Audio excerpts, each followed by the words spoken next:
Hello, we're going to deal with an unusual topic. How many dimensions are there in the universe? This is perhaps a strange question for lots of us. So let's jump into it and see why we're even asking these questions. Here we go. Just bear with me a second. We'll crank it up. And here. And here.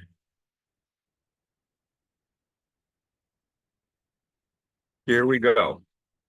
How many dimensions in the universe? What I've put here is there's 4 books. 3 of them are written by the same pair, a mathematician, Xingting Yao, and a excellent writer, Steve Naddis. And they cover the search for the universe's hidden geometry.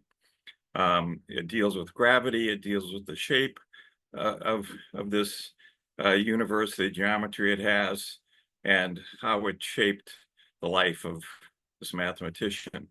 There's a popular version by Sean Carroll called Space, Time, and Motion, which will also give you some idea of this. So here's 4 different books that are all very current, give you the current thinking on all this. So let's jump into it. What is the problem we're dealing with here? Why are we even talking about all these dimensions and how many there are? Well, in the 1910 to 1930 timeframe, telescopes that have been getting better and better year by year over centuries were finally capable of gathering enough light to look out into the far reaches of the universe. And they saw things that others thought were just smudges of light got resolved into galaxies themselves. And each of the galaxies contained tens or hundreds of millions of stars. And they started counting these galaxies, and there are perhaps tens of billions of galaxies out there in the universe. So this is truly mind-boggling. Up to the 1910 timeframe, we had one galaxy, the Milky Way, with stars in it that people could see. And all of a sudden, we go from that to something with so many more stars and so many more galaxies. So another thing that came out of this was that in looking at these galaxies, a lot of them rotate around a common core. Some are spherical, but a lot of them are spirals like this. So you see a core here, and then there appears to be a spiral rotation around this core. So this led people to doing an obvious thing. What's going on here with the dynamics of this? So they plugged in some numbers for the mass of each star. So each star is the mass of our sun, and there's 10 or 100 million of these in a galaxy, and they're all attracted to one another by gravitation. And let it rip, and let's see what happens. And lo and behold, if that was all there were, if gravity from these 10 or 100 million stars was attracting each other, it was insufficient to hold everything together. The stars would all fly apart from one another, and yet wherever people looked, they saw these spiral galaxies. So that's a tip-off that they're missing something, that this really is stable. And one way to make it stable is to put in more mass. Well, they could increase the mass of the suns, but they could see what the suns were, the stars in these different galaxies. So they said there must be other mass we can't see, and we're simply going to call it dark matter.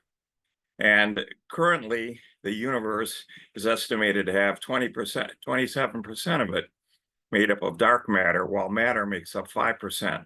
Now, this is not a minor screw up for physics. They've been spending hundreds of years studying the universe, and they've only been studying 5% of it. And this is a tip-off that there's 27% or over 5 times more matter out there than anyone's aware of. It gets worse, okay? Because notice this only adds up to 32%. So at the same time frame that the telescopes are gathering all this light, they were able to use spectroscopy, and this allowed them to look at Doppler effect, the effect that you get when a train, if you remember trains, had a whistle, and the whistle, as it came towards you, climbed up, and then as it climbed away, it dropped down. And so it was clear from looking at this that all of these galaxies are moving away from each other. They're being pushed away from one another. And this suggested a new thing called dark energy. So the dark energy is that space itself is expanding. The galaxies and the stars are sitting there, but space itself is expanding. And if space is expanding, then everything is moving away from everything else. So this makes up 68% of the universe.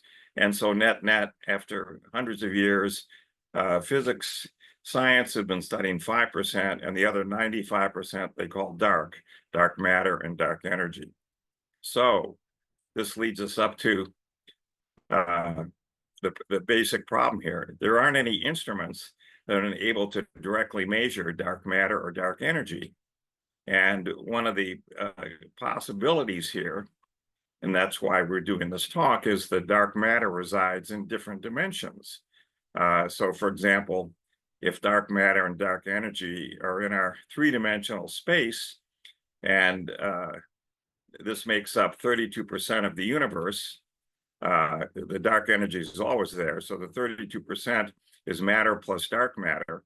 Then that means that we have three dimensions, and 32% of it is in three dimensions, so we need 9 dimensions.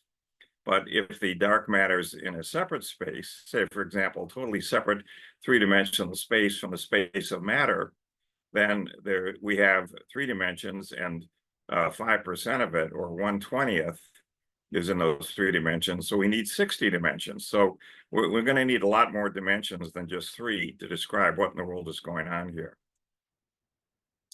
So this leads us to the next issue of what in the world is a dimension.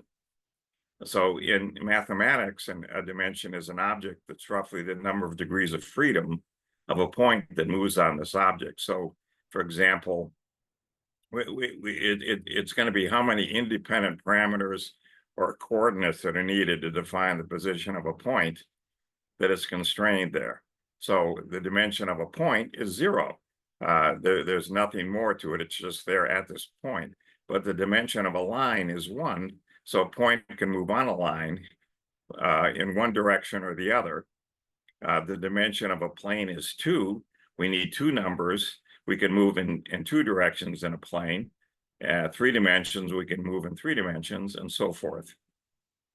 So the dimensions and an intrinsic property of this object, it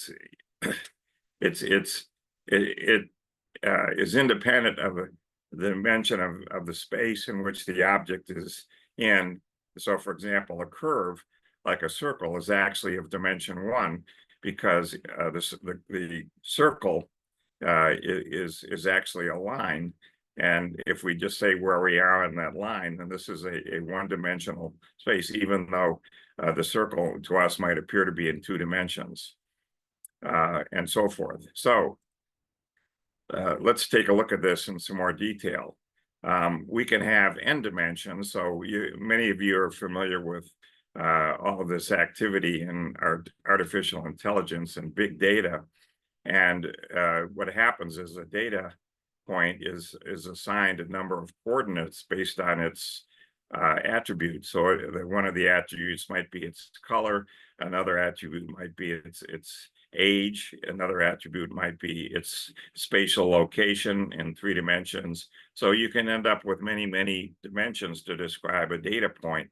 And that's what is useful in artificial intelligence, is to look at this and try and describe what the natural space is for the data. And then you can say some interesting things about the data, make predictions.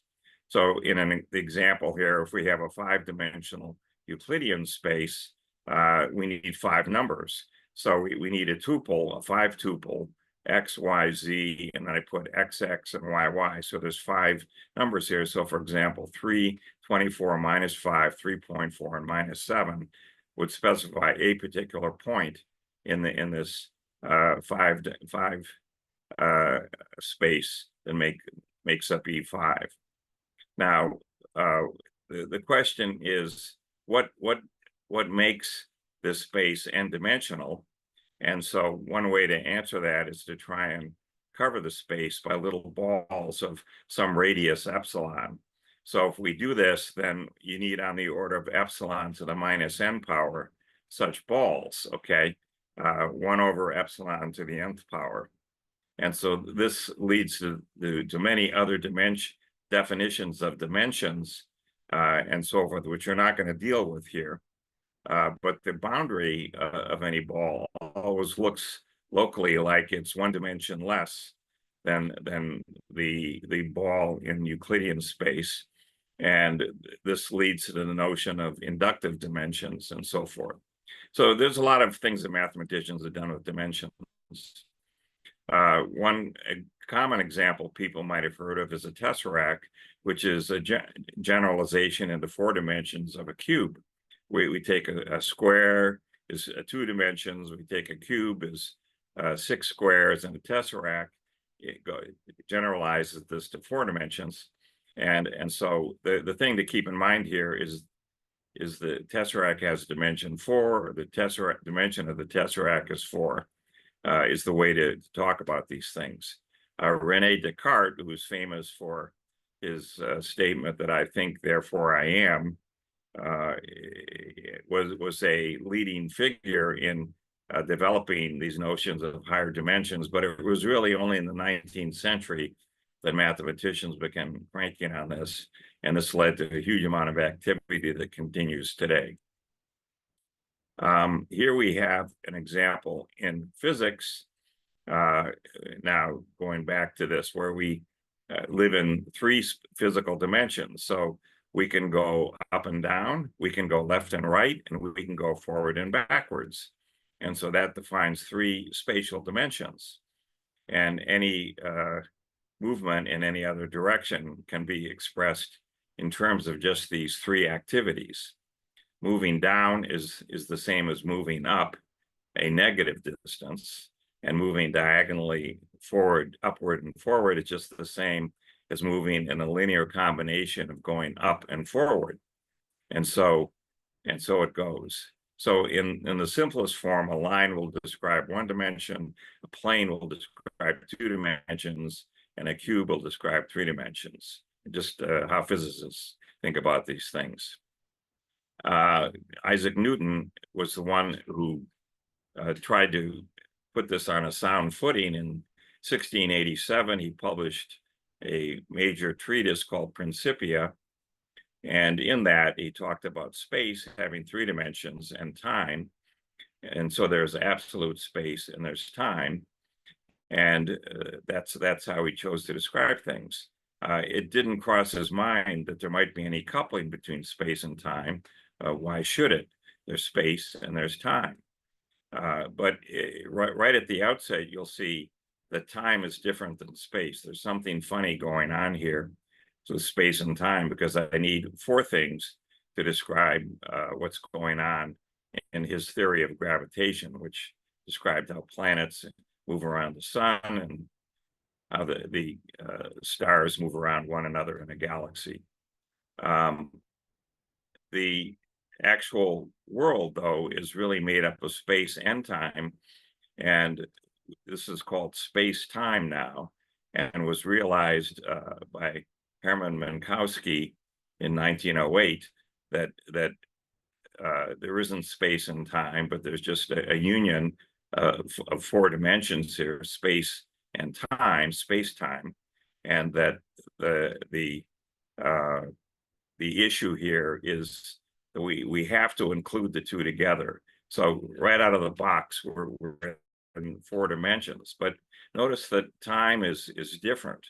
We haven't talked about how do we move forward and backward in time. No one knows how to do this that's public with this information at this point in time.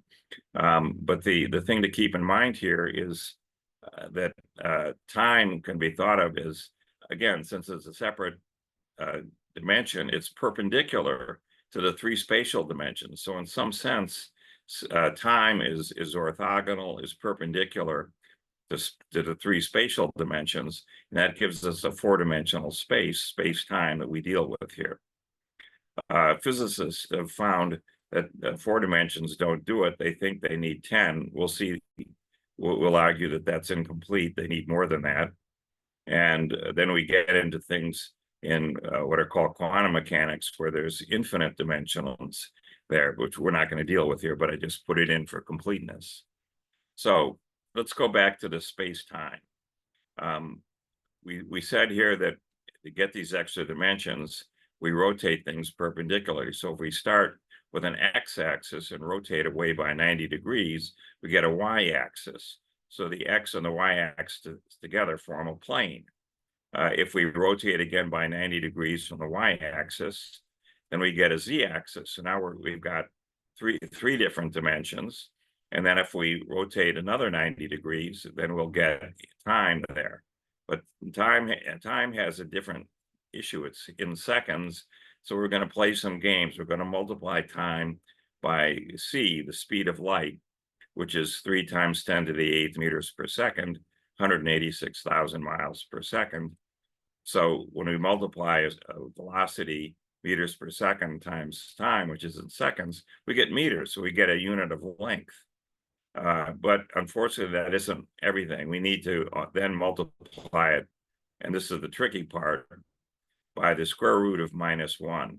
Now, what in the world does the square root of -1 have to do? So we've got a picture here, and we show the origin here at 0, and here out here is a unit circle. You can see the circle running around here for radius 1. So if we stayed on the circle, here in what's called the complex plane, there's a real coordinate and there's an imaginary coordinate, and the real coordinate here is 1 and the imaginary coordinate is 0. But if we switch up here to where the imaginary coordinate is 1, and that's simply I, the square root of -1, the real coordinate is 0, and that is a rotation by 90 degrees in this complex plane. So that's why we say when we multiply by square root of -1 that we're rotating something by 90 degrees. So the natural dimensions for space-time are x, y, z, and then I, c, t. That's what we do. We'll see this come up again and again. Another thing that came up in all this was that maybe some of these dimensions that we were trying to find are just what are called compactified dimensions. So let's go back into time. Albert Einstein developed his equations for general relativity, announced them in 1915 for space-time, 3 spatial dimensions and 1 time dimension. And this provided a new theory for how gravitation operates. But in 1919, he was approached by Theodore Kaluza. Kaluza had simply added another dimension to Einstein's 4 dimensions and noticed that he got Maxwell's equations as well. So here was a set of equations that encompassed in 5 dimensions, Maxwell's equations, electromagnetism, and gravity. And that raised the question of where in the world is this 5th dimension that Kaluza came up with. So in 1926, a mathematician, Oscar Klein, introduced the notion of a compactified dimension, that this 5th dimension that Kaluza was talking about might exist if it's a very, very teeny dimension. So here we have a picture here. This shows, 2 dimensions here. And we have a curve here, which is labeled as C. And what happens is if we take this plane and we roll it up very tightly into a ball and wrap it around this dimension here, C, this again is a 1-dimensional curve here, then we end up with the other 2 dimensions we've got here compactified around what's going on here. And we're going to run with this concept again and again later on. So keep this in mind, that the dimensions can be wrapped around one of these coordinates here. It turns out, and I'm going to just skip over this, due to basically some very deep meditation by my colleague, Ron Cohen, who passed on in 2019, that there's actually 26 dimensions here. And we saw different numbers before. Ron went through deep meditation and observed this. We have matter, which is in a space-time 4-dimensional subspace here. we have dark matter that's orthogonal to it.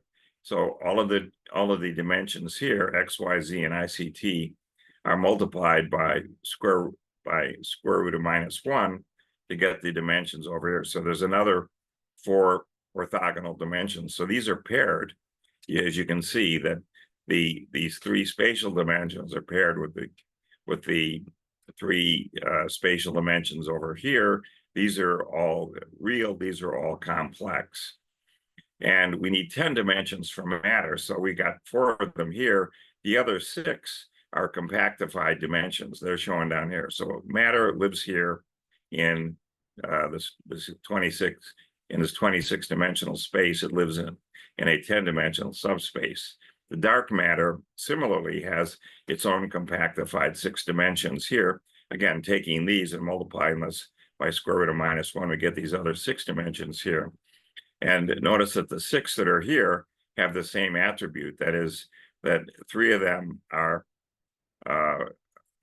X, Y, and Z, and the other 3 are multiplied by square root of -1. So there's these 6 compactified dimensions are actually 3 complex dimensions. Similarly over here, so dark matter lives here in this 10-dimensional space. And then there's a final synchronizing space that connects these 2 compactified spaces. So we have 18 compactified dimensions here. And this one has, again, 6 compactified dimensions. Now, there's a little thing to notice here. Even though there's 6 compactified dimensions, there's 3 holes here. And similarly, there's 4 holes here for this, and there's 8 holes here for this. So what has to happen here is the holes connect. So we have 3 holes here connect to 3 of the 8 holes here. 4 holes here connect to 4 of the 8 holes here. So that takes care of 7 out of the 8. So the final hole connects between 2 of the 6 dimensions here. Or to put it differently, we have 18 dimensions here, but we have 8 that are interconnected. So we really only have 10 dimensions here. There are 10 independent dimensions. There's 18 dimensions, but the holes link them this way. Okay, so let's try and summarize this. We have 3 dimensions for matter, 3 spatial dimensions for dark matter, and 18 compactified dimensions. The 18 compactified dimensions, we have 6 for matter, another 6 for dark matter. Then we have 6 in the higher realm that are all compactified. And we discussed the holes, 3 holes connected to the 8 holes in the higher realm, 4 holes connected to the 8 holes in the higher realm. And so net, we have 10 independent dimensions. So we have 24 spatial dimensions. We said we had 26. So we're going to come back to that in a second. There is something special about 24 dimensions. It's possible in this 24-dimensional space to generate a lattice. The lattice is the centers of all the spheres that are of unit radius that kiss or are tangent to one another. Now, this is a picture in 3 dimensions. You just have to imagine us being in 24 dimensions. We can't draw that. And this has been studied by many mathematicians. It's called the Leech lattice, and it has a special property that the unit balls on the points of this lattice don't overlap. So each of these spheres we see here is tangent to 1,096,560 other spheres. And this is the largest number of non-overlapping 24-dimensional unit balls that can simultaneously touch a single ball. So you can imagine this figure is got a lot of things going on it to get 196,560 of these things in. Also, there's no room for anything else. That's it. We're through. Everything touches everything else. And this only occurs in 24 dimensions. It occurred in 1, 2, and 8 dimensions with 2, 6, and 240 unit balls, respectively. But 24 is the other one it occurs in. And we're now through with this list. So there's something intrinsically special about 24 dimensions that's reflected in the geometry of our universe. Now let's go back to time. We had two dimensions for time, one for matter and one for dark matter. The problem with this is that we have two time dimensions, but they're different from the spatial dimensions. To start with, we don't have any way to measure matter. We can measure time. We can measure spatial dimensions. We get out a ruler, a meter stick, and we can mark off distances, and we're off to the races. But we don't have anything. How do we measure time? We have clocks, but the clocks simply show the clocks measuring some sort of duration, but they're not measuring time directly. They just the clock is just doing its thing, winding along. But it does indeed appear that there's two dimensions for time. One of them might run forward, one other might run backwards. It's up for grabs. So we're just giving you a snapshot of what we know at this point in time. You think we're done with the dimensions. We've got 26 dimensions. We're not. There's actually a lot more. So let's look at the following thing. Here we've got to illustrate a notion of symmetry, and in mathematics this is called going to be a finite simple group, which is we've got a hexagon here, so it's got 6 points to it. So if I rotate this thing by 60 degrees, it'll look identical. I can't tell any change. So I can have 6 rotations of 60 degrees. I can take it and rotate it around the middle here. And when I do that, I end up with the exact same thing. I can rotate it around the middle here, the middle of these lines, and I come back with the exact same thing. So it has a lot of symmetries associated with it. And the classification of all of these symmetries has occupied mathematicians since the 1810, 1820 timeframe. And it only was recently proved in around 2004. The proof is actually tens of thousands of pages, and there's probably 100 different authors, and many things published between 1955 and 2004. So this is hot off the press. Here we have classification of all types of symmetries, and after 180 years, 170 years, we're able to classify them all. Well, why is that important?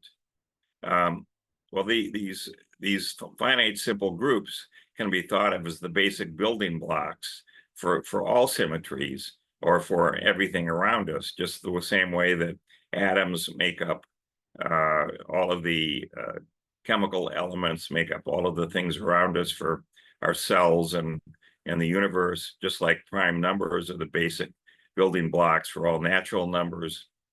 And so there's a precise characterization of this, that these finite simple groups, if we can classify them, will come up with the basic units here. And those are captured in a periodic table of finite simple groups. So we have columns here, just like in a chemical periodic table, that 1 column, 2, 3, 4, 5, 6, 8, 9, 10, 11, 12, 13, 14, 15, 17, 18 columns here. 18 columns encompass most of the symmetries that you would encounter made up of these finite simple groups. However, down here at the bottom, we've got 1, 2, 3, 4, 5, 6, 7, 8, 10, 11, 12, 13, and another one of 13.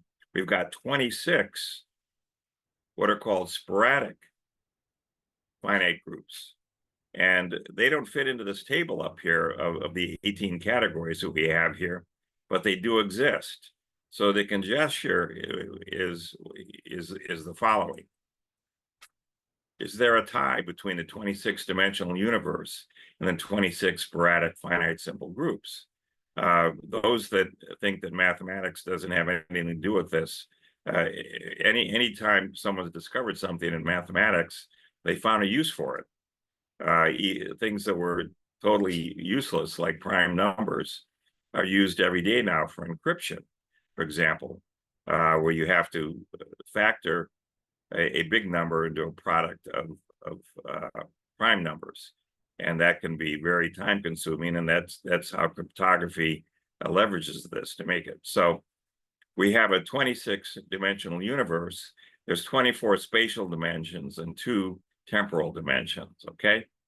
So the 24 spatial dimensions are paired in 8 groups of 3 dimensions each, or they're paired in 4 groups of 3 complex dimensions each, real and imaginary parts. And the 6 spatial dimensions for matter and for dark matter, therefore, could be paired with 6 of these sporadic groups. But these sporadic groups can have thousands of dimensions to them. We're not done just because we have a spatial dimension or 3 spatial dimensions or 6. We're pairing it with something that has thousands of dimensions, other symmetries. And the claim has been made by many people over the millennia that if you raise or lower your vibrational energy, it may be possible to go up and down in dimension in the dimensions that are in these finite simple groups, these sporadic groups that are paired with these other dimensions. And hence you become invisible. If I'm on a plane and I raise myself up, I go up higher, I'm looking down on the plane. Well, the people on the plane look around on the plane, they can't see me, I'm up above them. So I'm invisible. But the same thing happens here in time that suggests that there could be the possibility for travel in time forward and backwards here with these finite simple groups. Again, just supposition.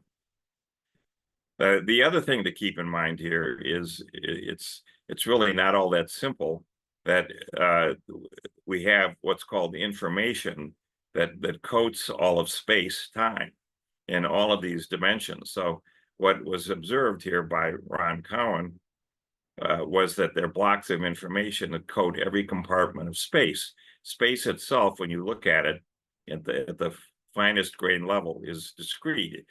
It's made up of compartments that make up a foam, and the foam allows particles to hop between compartment to compartment to compartment. That's how things move, is moving through space by hopping.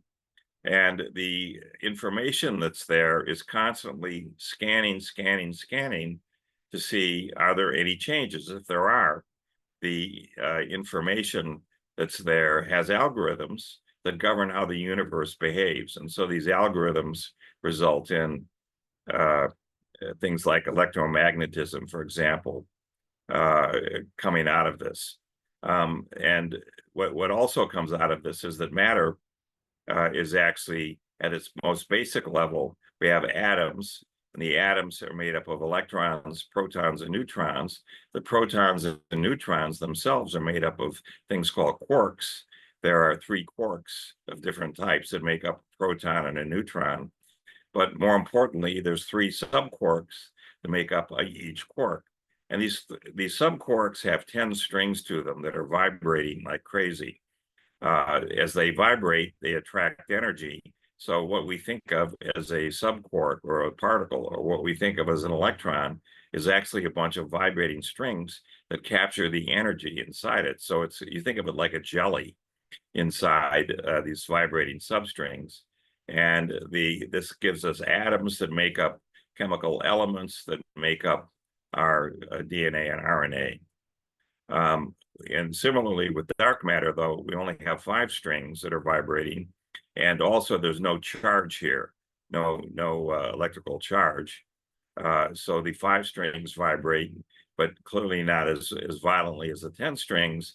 And this leads to a chemistry, which is the chemistry of subquarks. It's, if you will, subnuclear matter that forms what appear to be branching trees from looking at what Ron Cowan observed. And this in turn leads to some sort of sentient or quiescent, depending on what's going on, life form here for dark matter. So the dark matter is sentient. In biology, we have sentience. They're different sorts of things, and they're clearly linked in some way that we don't understand yet.